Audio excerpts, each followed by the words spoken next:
بسم اللہ الرحمن الرحیم۔ ناظرین اکرام، آج ہم بات کریں گے ایک ایسی دعا کے بارے میں جس کا نام ہی ہے جنت حاصل کرنے کی دعا۔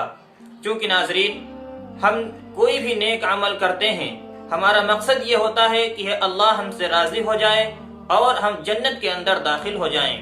ہم نماز پڑھتے ہیں، روزہ رکھتے ہیں، زکوٰۃ دیتے ہیں، حج ادا کرتے ہیں، یا پھر اسی طریقے سے لوگوں کو برائیوں سے روکتے ہیں، نیکی کا حکم دیتے ہیں، خود اپنے نفس کو برائیوں سے روک کر نیکیوں کی طرف لے جاتے ہیں۔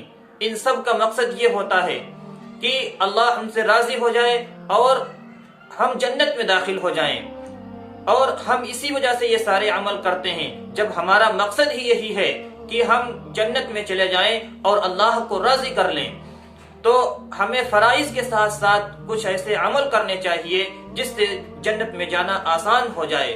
اور بہت سے لوگ یہ سوچتے رہتے ہیں کہ کون سا ایسا ہم عمل کریں جس سے ہم جنت کے اندر ڈائریکٹ چلے جائیں، پہلے ہی مرتبہ میں بغیر حساب و کتاب کے جنت میں داخل ہو جائیں۔ اس کے لیے فرائض کے ساتھ ساتھ کچھ اللہ کے نبی علیہ السلام کی سنتوں پر عمل کرنا ضرور ہوگا۔ اللہ کے نبی علیہ السلام اس دعا کو کثرت سے پڑھتے تھے، اور اس دعا کا نام یہی ہے کہ جنت حاصل کرنے کی دعا۔ اللہ کے نبی علیہ السلام اس دعا کو پڑھتے تھے۔ دعا کیا ہے؟ وَاجْعَلْنِي مِنْ وَرَثَةِ جَنَّةِ النَّعِيمِ وَاجْعَلْنِي مِنْ وَرَثَةِ جَنَّةِ النَّعِيمِ۔